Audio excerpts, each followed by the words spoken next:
भूतिया बस की सवारी आधी रात को माया एक सुनसान बस में चढ़ती है जहां सब कुछ अजीब और डरावना लगता है।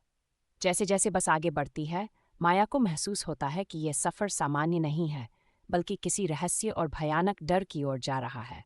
रात का समय था जब आखिरी बस स्टॉप पर आकर रुकी। ये बस हर रात ठीक समय पर आती थी, मानो किसी पुरानी घड़ी की तरह। बस धूल से भरी हुई थी, मानो बहुत समय से इसकी सफाई नहीं हुई हो। ड्राइवर एक बूढ़ा आदमी था जिसकी आंखें गहरी धसी हुई थीं। वह बिना कुछ बोले सीधे आगे देख रहा था। जब दरवाजा खुला, माया ने बस में कदम रखा।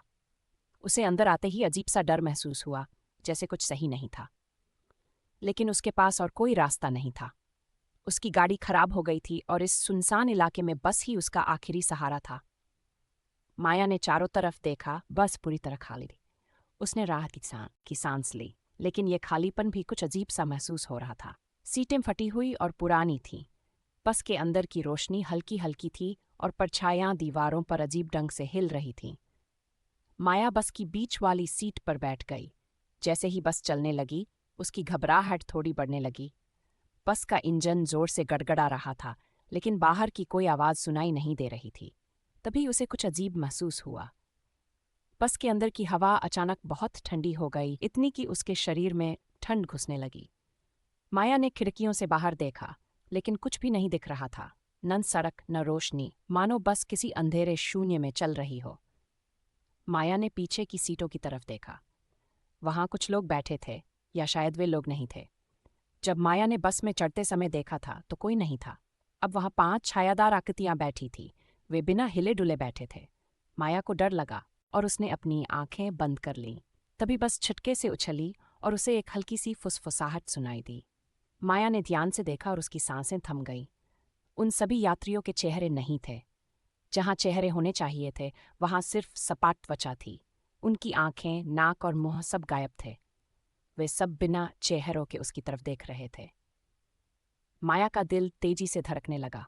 उसने जल्दी से अपनी नजरें फेर लीं और डरते हुए अपने आप को समझाने लगी, ये बस एक सपना है। लेकिन जब उसने फिर से देखा तो बस रुक चुकी थी।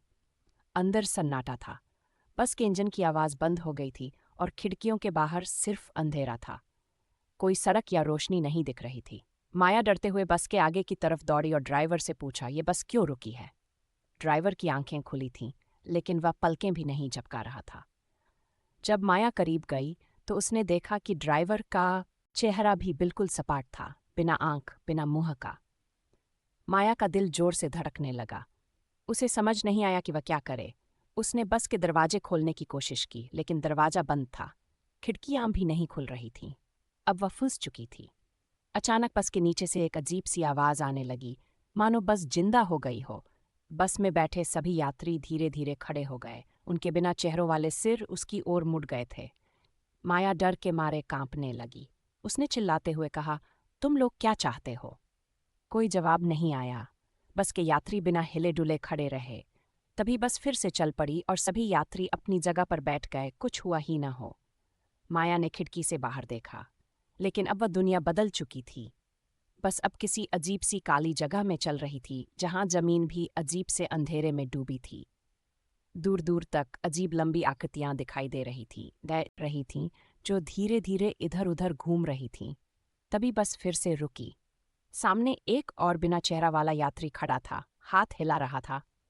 दरवाजा खुला और वह यात्री बस में चढ़कर माया के बगल में आकर बैठ गया। बस फिर से चल पड़ी, लेकिन माया को पता था कि अब वह घर नहीं पहुंचेगी। जैसे जैसे बस अंधेरे में आगे बढ़ रही थी, माया ने खिड़की में अपनी परछाई देखी। उसका चेहरा धीरे धीरे गायब हो रहा था। उसकी आंखें, नाक, मुंह सब मिटते जा रहे थे। वह भी अब बाकी यात्रियों की तरह हो रही थी।